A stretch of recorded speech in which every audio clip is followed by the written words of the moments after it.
We anticipate this being an annual event that is really an opportunity for people across the country and across the globe to come together and mark kind of the growth of the movement for basic income. So this year, I'll go ahead and I'm going to share my screen with the website real quick, just to kind of walk you guys through so you know what's what and where to find some of these things.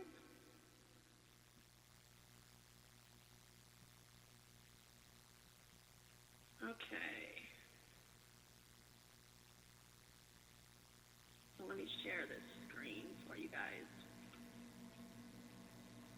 Okay. So the Basic Income March this year is happening on September 19th. That's the last weekend of, some of you may be very familiar with this, but there's a Basic Income Week, International Basic Income Week every year. And the march this year lands on the last Saturday of that week. So this is an opportunity kind of to have a culminating event for that International Income Week, Basic Income Week. And so what we have, similar to how we did this last year, we have a countdown, so everybody can see when it is that how many days we have left to plan. But equally important, we're going to be tracking the events across the globe.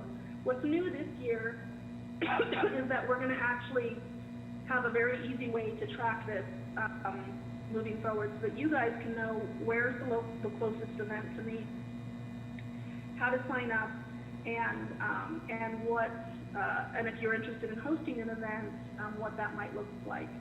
So if you click on the link that says find an event near me, my internet is a little bit wonky because of all of the things I have running, so it takes a little while to load. From the website, you can quickly get funneled into a map view and see the events that are already currently planned. So right now we have 5 events across the country. We just launched this website last week, so we're in the kind of early phases. This is a project that we actually have kicked off in the last 10 days since we launched this. So we've been meeting with previous years' organizers, both in the United States as well as at the international space. And so we anticipate that quite a few additional pins are going to drop here. More events are going to start to follow up based on those conversations. But similar to last year, this definitely is totally a grassroots series of events. And so if you're interested in hosting something, if you want to have some kind of event where you can bring your community together around basic income, definitely think about hosting if there isn't already an event in your area.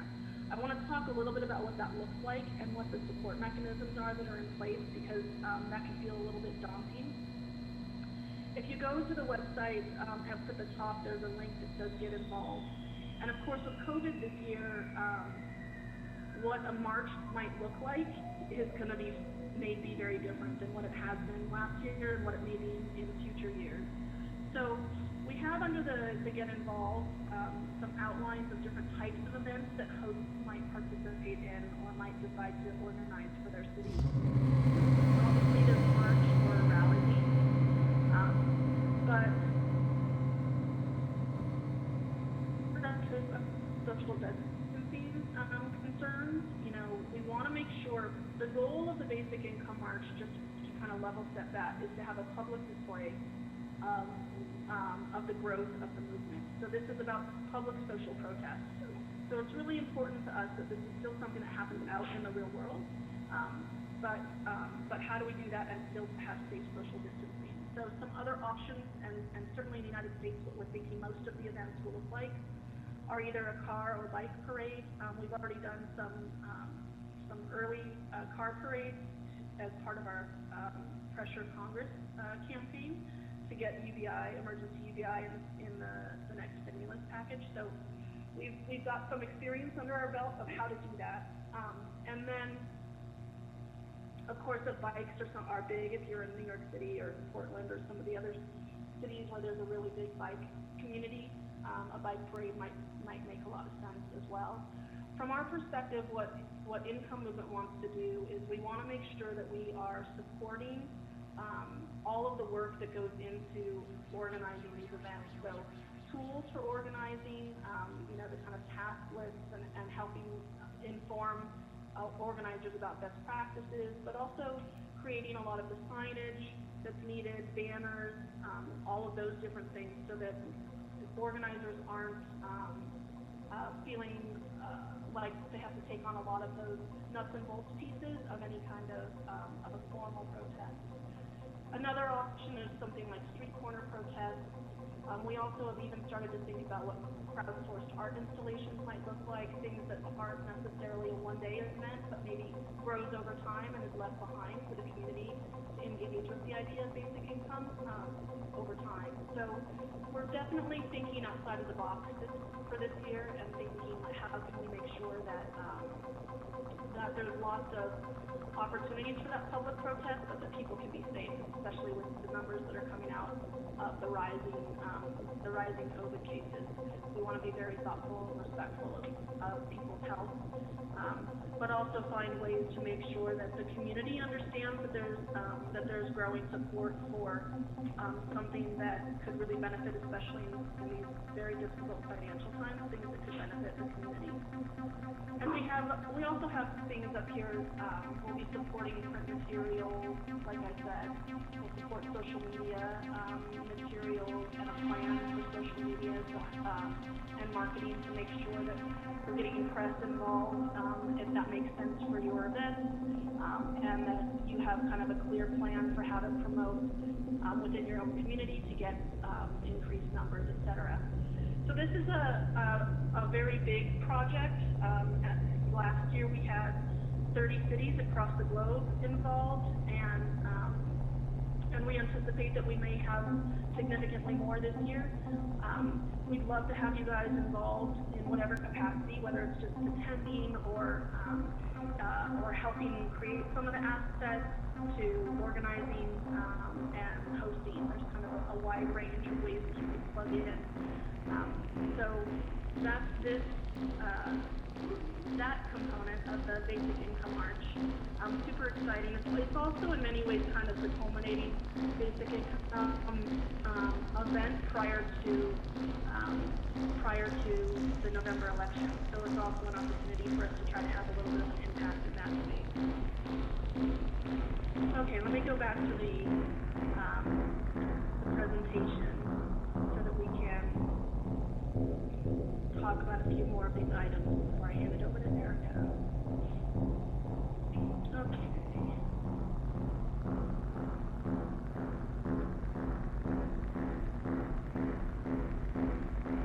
So the additional pieces that we have here that Income Movement is working on, we have we're spending some time, and I'll just briefly touch on this piece under thought leadership. This is about building a UBI forum and a place for information and assets to kind of coalesce.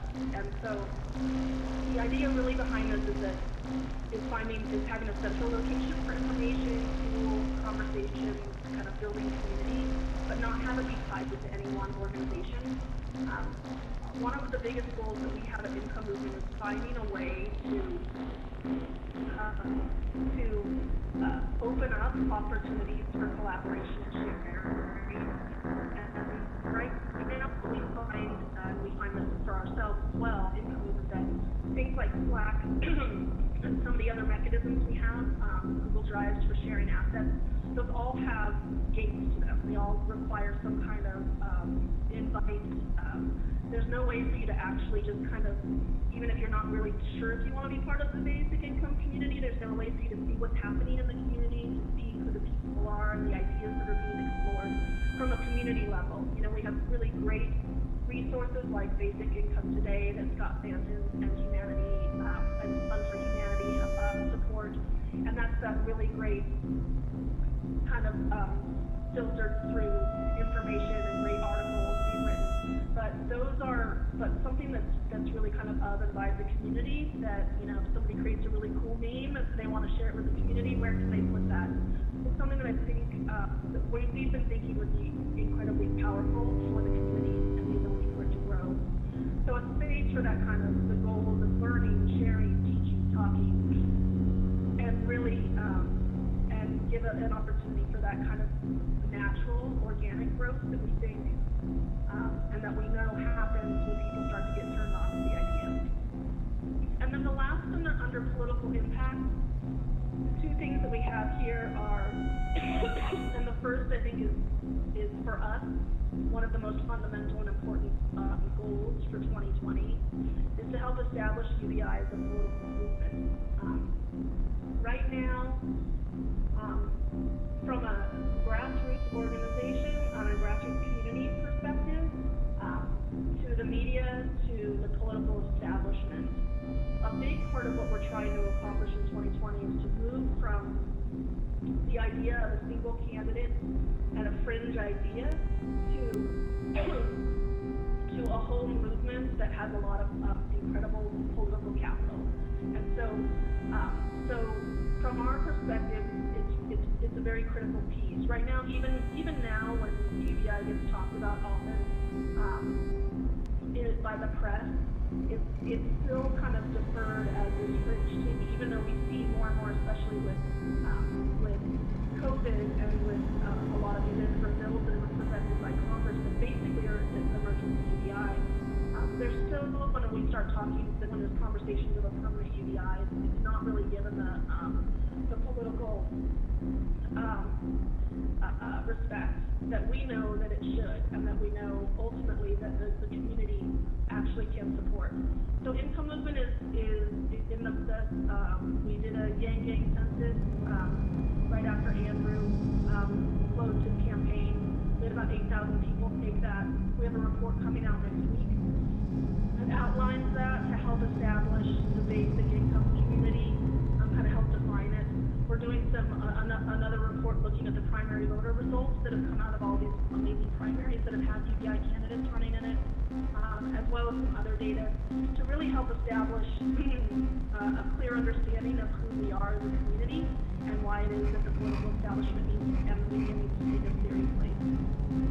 Part of that is going to be the pressure campaign for targeting both Biden and the DNC to take the public stances on UBI related to or kind of associated with the 2020 convention. So we anticipate doing some work on this month and then moving very quickly into August when the conventions are to continue that work. And all of that is to the laying of that groundwork is really about political impact, right? We want to make sure that UBI candidates that are still in races are able to get as much support as possible, and if that means support of people that are maybe a little bit more mainstream, to donate to some of those candidates, that's an important thing. But we also want to make sure that we are thinking about the candidates who currently may be aligned with economic justice, but aren't necessarily haven't necessarily adopted UBI on their platform. So these candidates who are in very close races, who are aligned with the same kind of goals, but maybe are primarily thinking about $50 minimum wage or some of those other great ideas that are out there.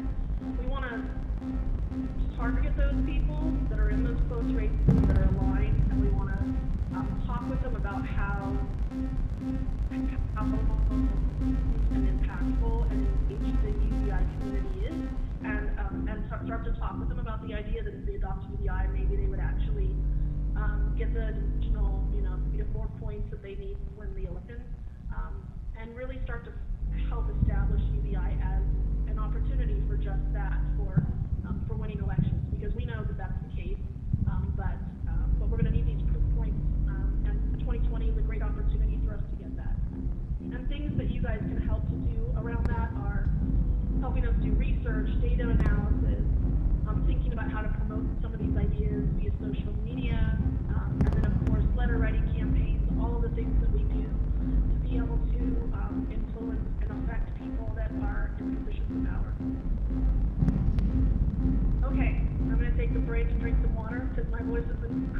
whole time, so I apologize for that. I'm going to hand it over to Erica, and she's going to walk through some of the Humanity Forward initiatives. Happy to rescue you from and be able to get that drink of water. So I just wanted, before I get into what our initiatives that are going on, our main objective with UBI is to mainstream the ideas of Andrew Yang from his campaign, the policies that he presented. And in mainstreaming it, one of the things that we're working on is his Yang Speaks, the podcast, to bring on people to talk about UBI and, to promote it in a very public way. We're trying to use Andrew's voice as much as possible to really just constantly remind people that we need to get the money in the hands of people. So my first initiative that I'm going to talk about is our COVID Relief Fund. We do this program with the mindset of we're getting money into the hands of people that really need it. When COVID hit, everything changed. We had just started our organization, and this was a major shift that we did, and it's been an initiative that has been very rewarding for our volunteers that are doing the calling for COVID, very rewarding for them to offer funds to someone who is in need, which is quite the opposite of what happens when we have relief calling, or when we have phone banking for candidates. It's a very different vibe. We're always asking for money to give instead of giving money. And so this is a real, it's an initiative that we're excited to have started, even though the reasons that it had to come about are pretty devastating. But UBI, I'm just going to keep re-emphasizing that, we're just trying to mainstream it, and every time Andrew goes on TV, that's the objective. So I wanted to show our website really quick because it's going to help see how we funnel people into what we're doing. So if I could just share my screen, Stacey.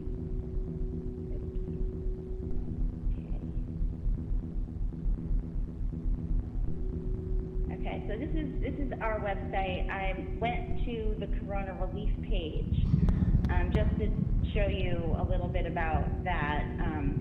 Here is the Get Help section that the individual will click on in order to fill out an application that goes through the process of looking at what their needs are and then sending and getting them into the funnel of sending them the funds.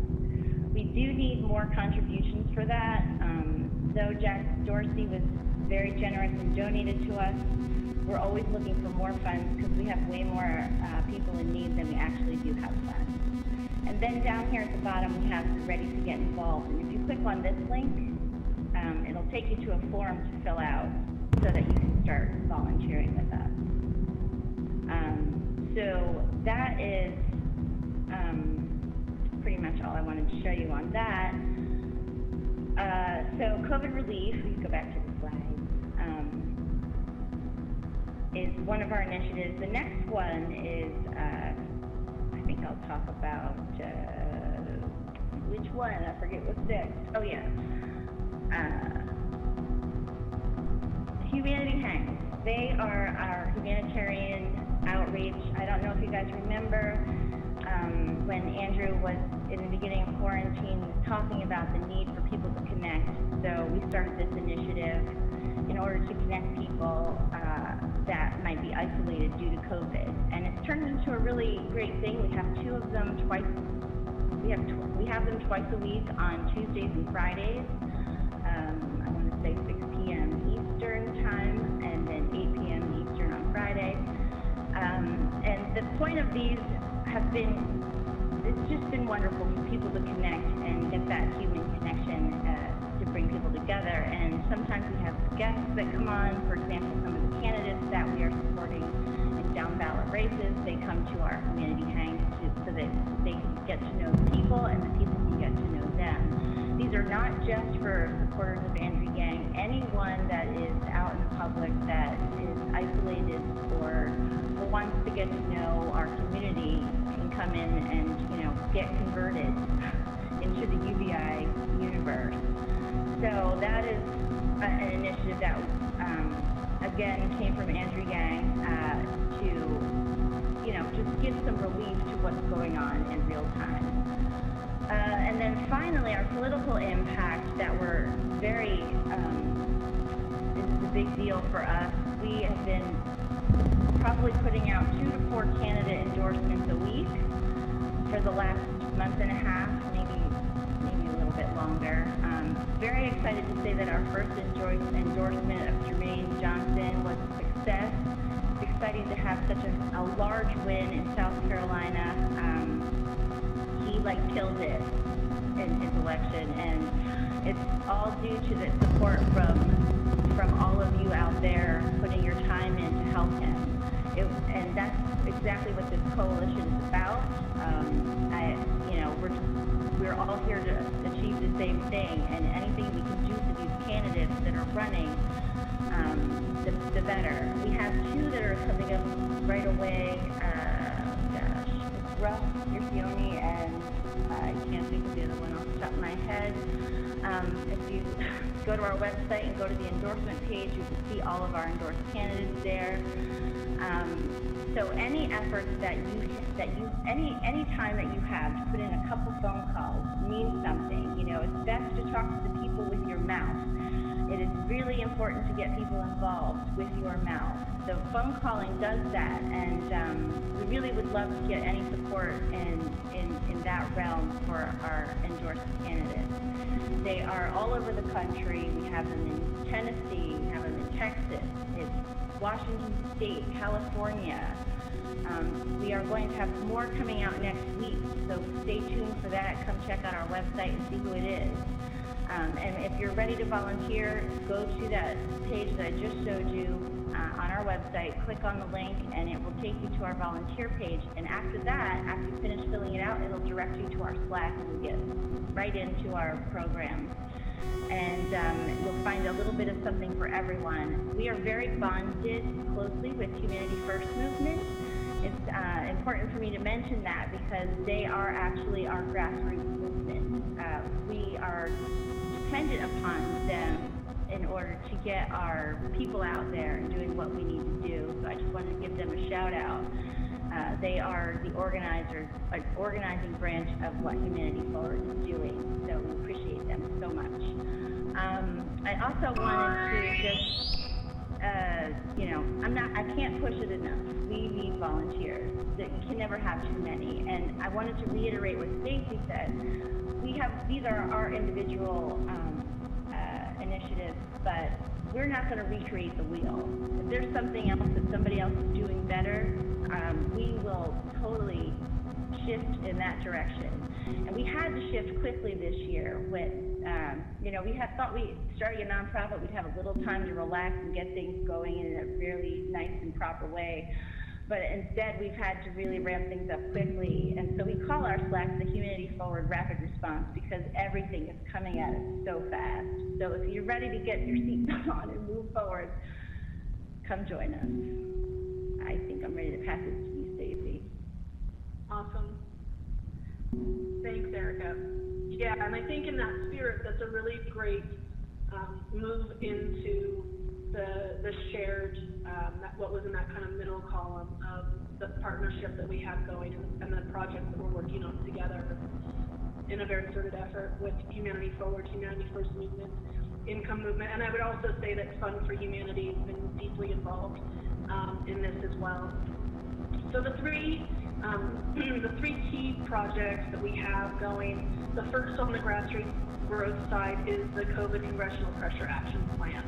This is pretty paramount right now. We know, based on the conversations that we've had with people on the Hill that we have relationships with, and we're seeing it come up in the news over the last 48 hours, is that the Congress, in particular the Senate, is in the process of figuring out what the next stimulus will look like.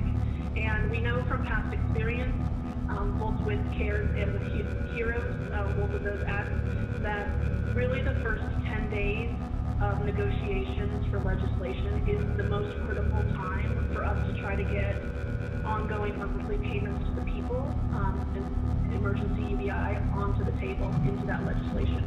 And so those early conversations basically started this week. the Senate is moving out to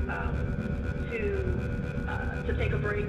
They're out of session tomorrow through the weekend, and they're going to come back on Monday, kind of rearing and ready to go to figure out what the next stimulus plan will look like.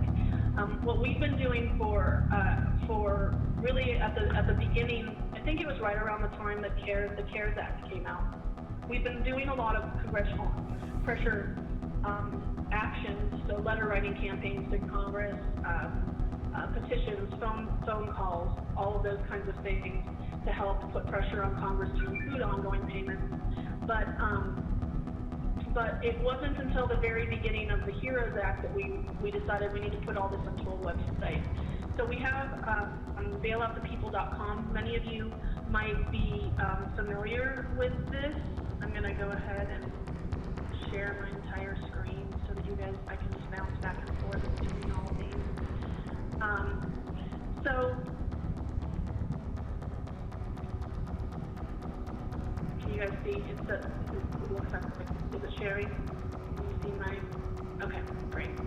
So bailoutthepeople.com is a place that any of you can go, and this is the public-facing arm of all of the congressional pressure campaign that we have. This is the grassroots action that people can take to pressure Congress, and you can see that that we have events.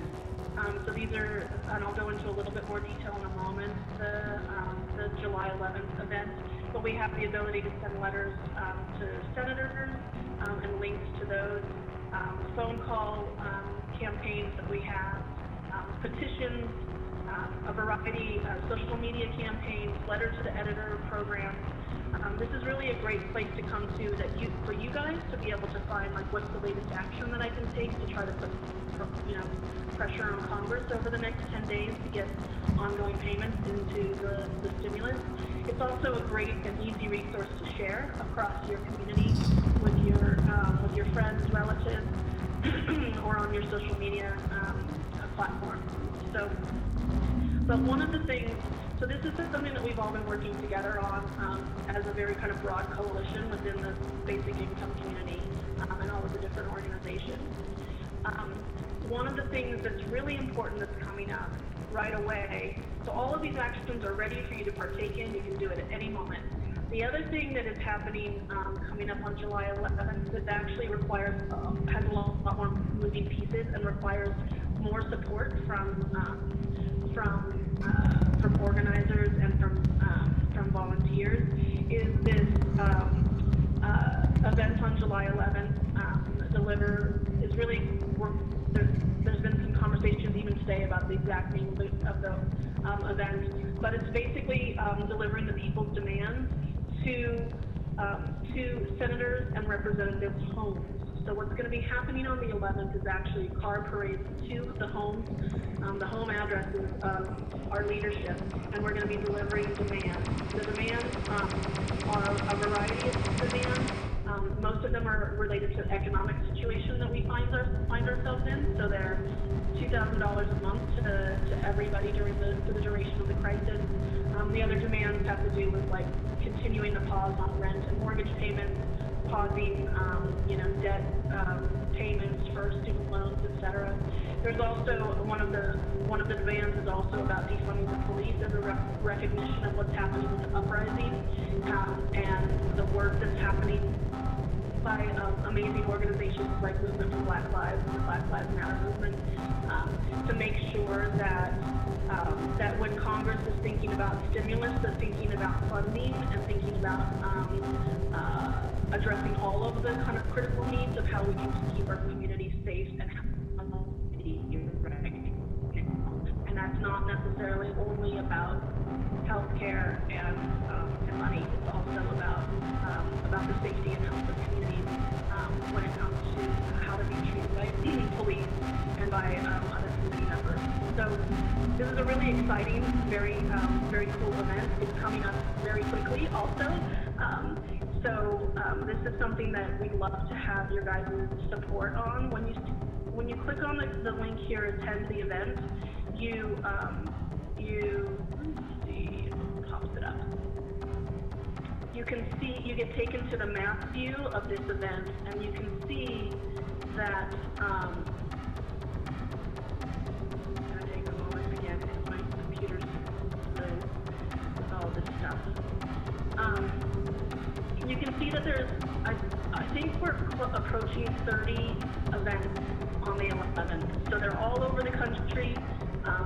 It's very exciting. We're coordinating these efforts of the delivery of these demands, along with, we'll also be delivering the letters that everybody's been writing to their senators and representatives to their homes. We're collecting stories, like very specific stories of people's experiences right now, and delivering those to people's homes, to the senators and representatives' homes.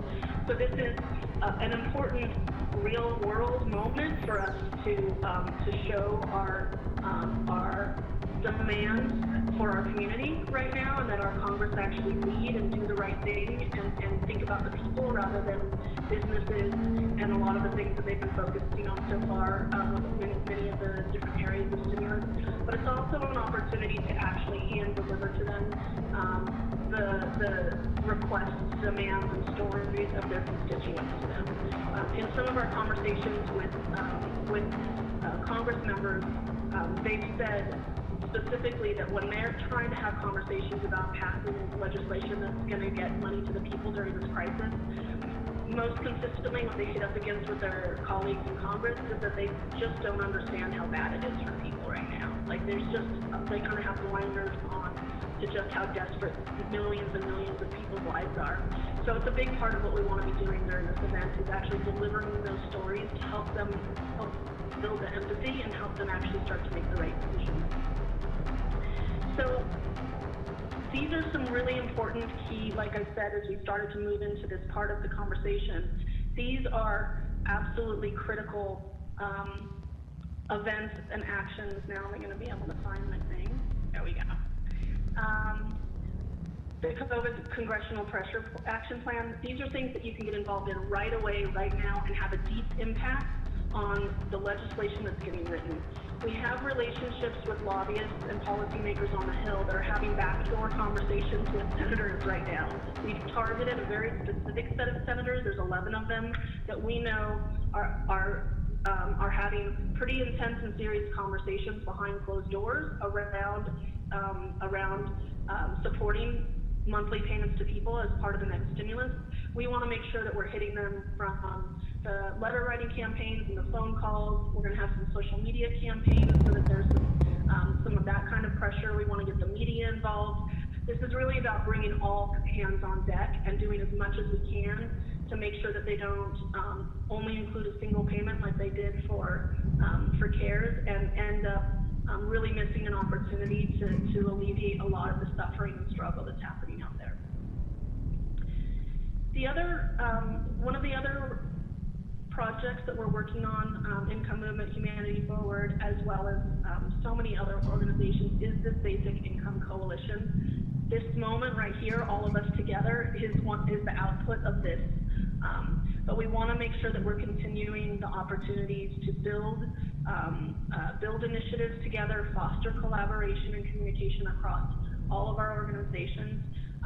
And we know that many of you out there are involved in multiple organizations, that you're supporting multiple organizations, and we want to be very cognizant and supportive of that idea, and make sure that you guys feel like that what's coming down from different organizations has clearly been thought about and collaborated on by the different organizations that are kind of trying to help us all reach this goal together. Can I just add a little something to that? Totally.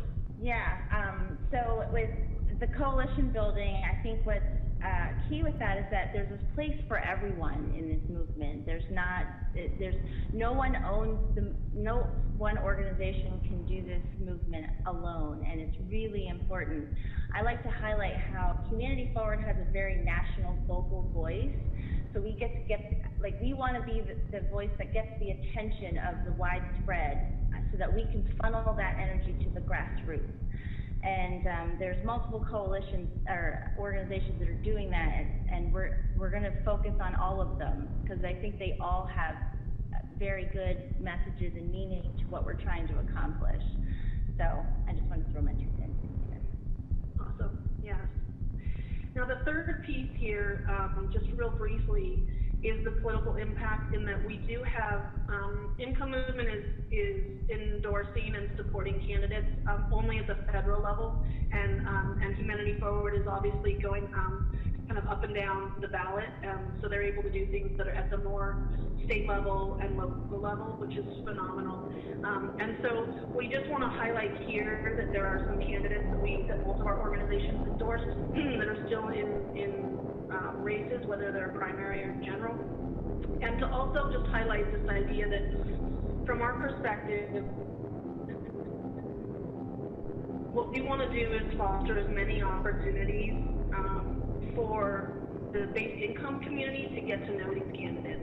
You know, we know that, you know, the call to action for volunteers often is make, you know, phone bank or text bank or donate, but we also know that when you don't know a candidate very well, it can be hard to be part of those kinds of actions. And it's one of the things that was such an important part of the community's relationship with Andrew was how strongly we felt like we knew him and we understood where he was coming from, so that when we were putting the time and effort into those different actions, we knew why we were doing it. And certainly if we were doing things like phone banking, we knew that when people started asking questions, we had answers because we had invested a lot of kind of energy into knowing who Andrew was and could talk about him very authentically. So what we're doing in the month of July is really providing opportunities for you guys to get to know these candidates. So we'll be doing town halls that are opportunities for you guys to ask specific questions and have a bit of a dialogue with the different candidates. Income Movement's interested in doing some things like Twitter takeovers, letting them take over our Twitters for a day so you can see the kinds of things that are most important to them and start to learn more about them through that. Offering up opportunities to write articles together, to tell their stories in different formats. So that's a key kind of component of that piece. And from there, then we know you guys will be able to find the candidates that you're really excited about and that you want to put that energy into. And so that's kind of the core support that we can put into place for you guys so that you can kind of attack them with your volunteer savviness and energy in a way that makes sense for you guys. Okay, so we've gone through all of the efforts. This is a lot of effort, and we're going over that. I'm sorry that we're coming up to the top of the hour. I want to mention a couple of things, and then we're happy to go over if, you know, we want to be really respectful of people's time, but we also want to make sure that we give opportunity for you guys to ask some questions. So I'm going to just go over 2 very quick things, and then we'll open it up to everybody to ask some questions. So from Income Movement's perspective, we just went through a whole lot of stuff. You guys might be like, holy moly, this is a lot. Like, oh, what are we gonna, like, what's gonna happen here? What are we gonna do? One of the things that we wanna talk with you guys about now is to recognize that you can have all the great ideas in the world, but if you can't actually organize effectively and manage these effectively, then it's kind of all for naught.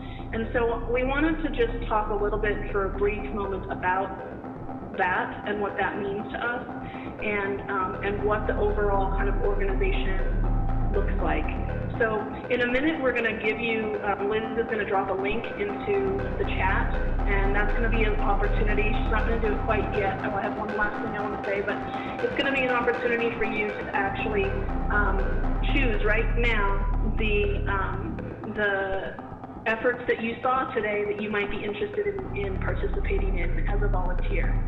But from our perspective, we want you to know that the way that we actually organize around these kinds of projects and events is very important to the success from our perspective. So all of our projects, we're kind of a project-based organization. We think about initiatives, and then we think, how do we make these initiatives happen? What does that look like? And so we When you sign up to be part of a project, you're going to get funneled into a Slack channel that has the ability for people to communicate. You're going to get funneled into that project team, which is going to have a project document, a management document like this, that is like, what are our tasks and what's our timeline and how are we going to do this?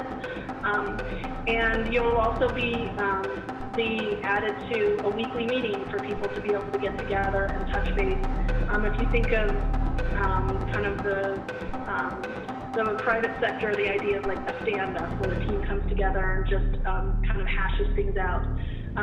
The idea here really is that from our perspective, every task, it's our job as kind of leads of projects to break down every single one of these initiatives, every one of these projects into tasks. And then people who want to participate in those will then have an opportunity to put their name down on the task that they want to be involved in. From our perspective, a task is not actually finalized until it has both an owner and a due date. And those are really important components because we know that that with that kind of structure, we can all be beholden to each other and a team to make sure that we're accomplishing things that we need. It's also an opportunity for us when we get together in our stand-ups to be able to understand how people are doing, the progress that they're making on their tasks. If somebody has had something happen in their life where, like, I don't have childcare anymore, and so I'm not going to have the time to do this that I thought I would. We want to be able to pivot and get more people on that. We want to be able to anticipate that and take stuff off people's plates who can't do it. But we also want to do that with total effectiveness and clarity and strategy. So when you do sign up for projects, there's going to be a lot of structure there. Within this structure, there's all kinds of things that can happen. You can sign up to make assets and have total creative control over the signs that you want to make, or the social media graphics, or the research graphics. There's lots of different things, or the research that you want to conduct. There's lots of ways for you to plug in, but we think that it's really important that we all bring this level of kind of transparency and dedication, so that when we are on something, we can see the progress that we're making together, and we can actually hit the goals that we have.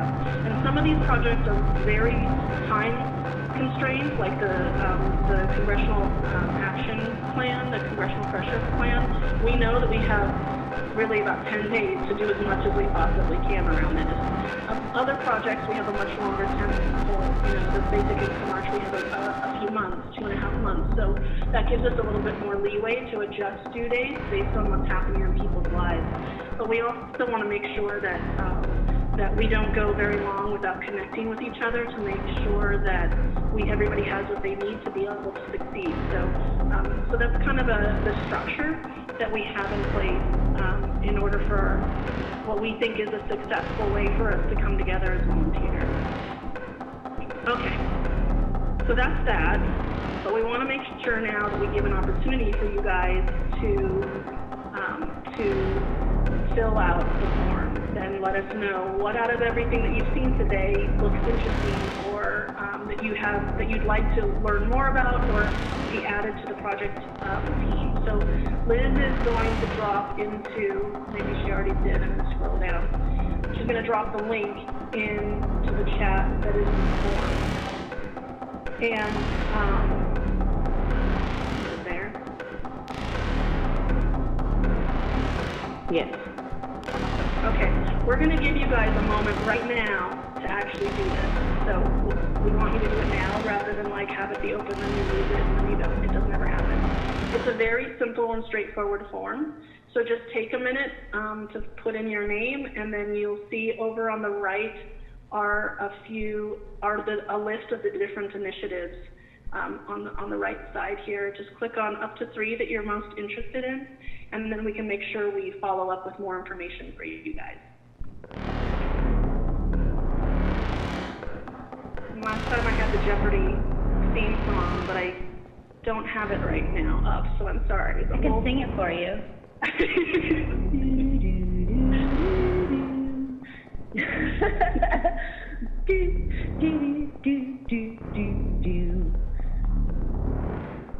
Okay, that was okay.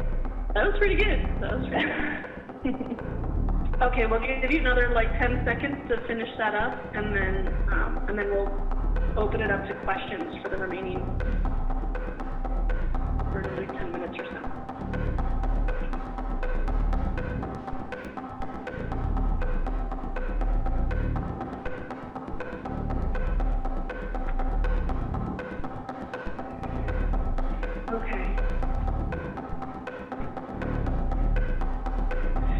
Okay, let's go ahead and open it up.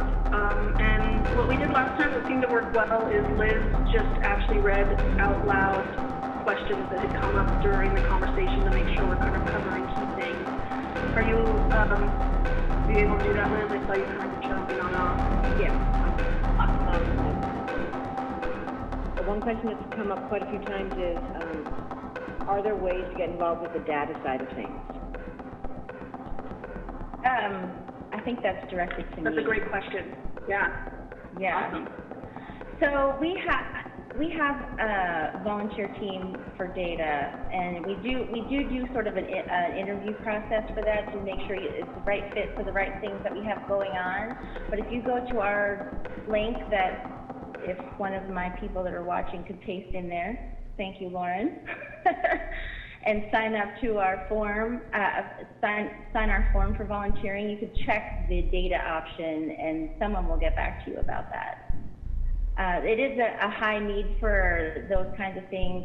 We tend to focus on the front end of getting things to do that needs data tracking. So, which is, we want to stay focused on that. But the back end is also very important. Make sure we have metrics to see if what we're doing is working. Now, if you're talking about data as a property right and our data dividend project, that's a whole other subject. Really, you just need to sign up on our website. There's a sign-up website for that if you want to get involved with that. But that's sort of separate from what we're talking about tonight. There's also, I think, on some of the establishing basic income as a political movement, there's some opportunities there as well to be looking through data from surveys that we've done and from some of the election cycles that we've seen in the primaries, to be able to do some analysis and think about data visualizations of some of that information, as well as a couple of other of the initiatives where we anticipate that data analysis and synthesis will be an important piece. Okay. It seems from the chat that there's some not enough information about all the different projects. Okay. That people would what are they entailing? Well, that's too broad. I think we're going to have to get more specific. Yeah. Otherwise, it's just a rehash of all the things. Right. So its next steps are to join the meetings, I guess, next week. So the next steps are kind of twofold. So there's the signing of that form is the most important thing. That we just put the link to the Action Network form is the most important in the sense that is going to help get you into the right groups. So whatever it is that you are most excited about or curious about is what you should be clicking on in that form. From there, what's going to happen is we'll be following up anything that is a large portion of what's here.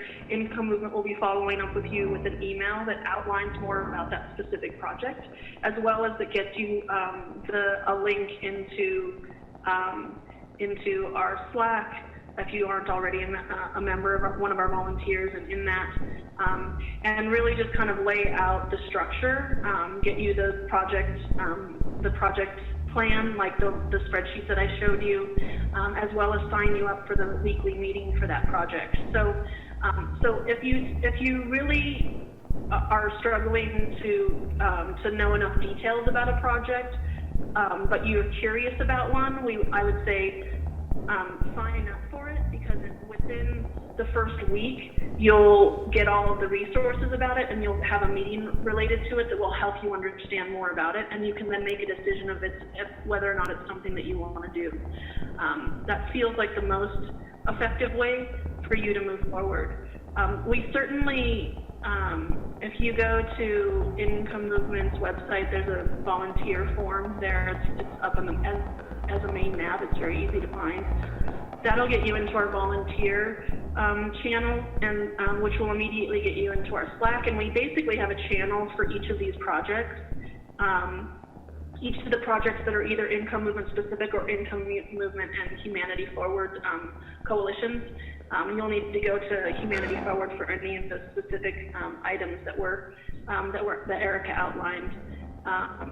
But that's also an opportunity for you to do a little bit of kind of lurking and look through the different channels and kind of see what's going on there if you come in as a volunteer. There are a couple questions about data analysis. So I guess if someone was interested in that, is there a particular project that would be better? Or all? Well, so the two things I mentioned. Yeah, go ahead. Yeah, go. Well, I was going to say that it's a really broad question because all of them have uses for data. On our end, at least, you know, because we need to know how well our projects are going. But that's, yeah, just if you volunteer, we'll find a place for you that you find interesting in terms of data, if that space is available. I will say that the library project seems like a very interesting one. It is related to data in many ways, and so, you know, there's probably some opportunities there on Stacey's end, which she can talk about. Yeah, I mean, I think that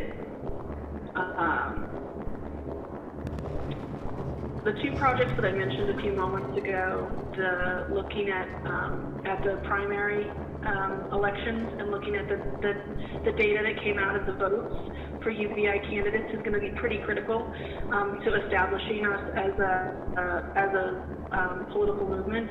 So there's a lot that can be done in that space of analysis and starting to understand from demographic, you know, what kind of demographic information we can get about districts that had significant numbers of UBI supporters, UBI votes, understanding more about the regions, more about the specific candidates and the kinds of things that they were running on, and starting to do analysis about the kinds of votes, the number of votes that they got, both overall as well as kind of percentages of the larger vote.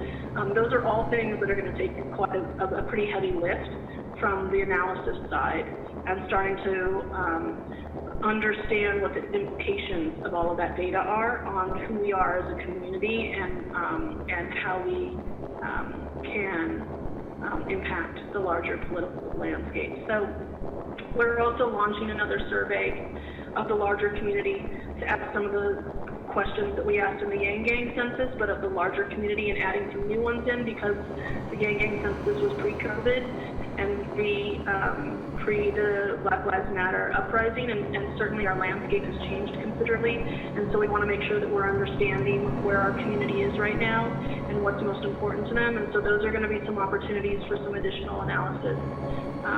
And certainly we would say keep your eye out for the Yang Gang census that's coming out in the next week, because that'll give you an indication of the kind of questions that we're asking our community and the kinds of analysis that we might need support on to be able to build those reports.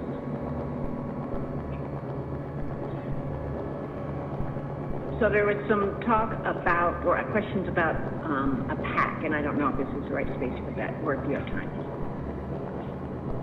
What's the question? Or is there a plan to create a PAC to supplement the outreach to Congress representatives? Income Movement is both a 501c3 and a PAC. We're a hybrid PAC and a 501c3. So, so we are, and we have. I'm not sure if Erica, you want to chime in on? We also have an entity that's a PAC, but we mostly use that to support our candidates that we've endorsed. A political action committee, in case someone's wondering, are the means of forming an entity that can work in politics. So we all do, so we all sort of have to have one in order to function. So. That's one of our entities. We have 5. We have 3. we almost had 4, and I was like, let's hold off on the 4th one. Yeah. It's a lot. Yes. Yeah. I wanted to mention about the humanity hangs that, again, we do them specifically to support some of our candidate endorsements. And Stacey, if you're having some town halls, I would love to have a humanity hang that revolves around that. Yeah. This is how coalition building happens. Yeah, absolutely. Okay, cool. About maybe one more question, or 2 if there's something pressing. There was just a couple of things. One that I think I didn't hear you talk about, but I know is in the works, and there was a question about it earlier. What about the mayors uniting for a guaranteed income? Yeah. Exciting. Such a big program. Really, really exciting. And support that program, the Mayors for a Guaranteed Income. And people on the call aren't familiar. I suspect that almost all of you are, if you're tracking with the enthusiasm that we know so many in the basic income community are. Mayor Tubbs and Economic Security Project announced on Monday this coalition of mayors for a guaranteed income. 11 mayors came in together at the time of the announcement. So that's Stockton, Los Angeles, Atlanta, and Newark, and a variety of many other cities. Super exciting work. They kind of have a twofold goal to potentially establish some framework for and a system for pilots, so that cities who want to do pilots, they can, and many of the mayors, most of the mayors who signed on are interested in doing pilots, and of course also helping influence decisions from up the chain of leadership, so being able to influence their governors as well as senators in their states and representatives towards the goal of a federal UBI. So it's a very, very exciting organization, and we anticipate having lots of opportunities to work with that organization around grassroots building, because, if you guys have, there's obviously a lot of excitement and energy around people that are living in cities whose mayors don't currently support it or haven't joined that, ways to influence and impact that. And so that's certainly something that we are in the process of working on. So very exciting. And we anticipate just those mayors have so much influence and so much kind of energy, and so we anticipate there's lots of overlap in the work that the grassroots is doing, that politicians, that's happening in the political sphere at the federal level. So I think it's really opened up a lot of doors and opportunities for us to grow, and it's great.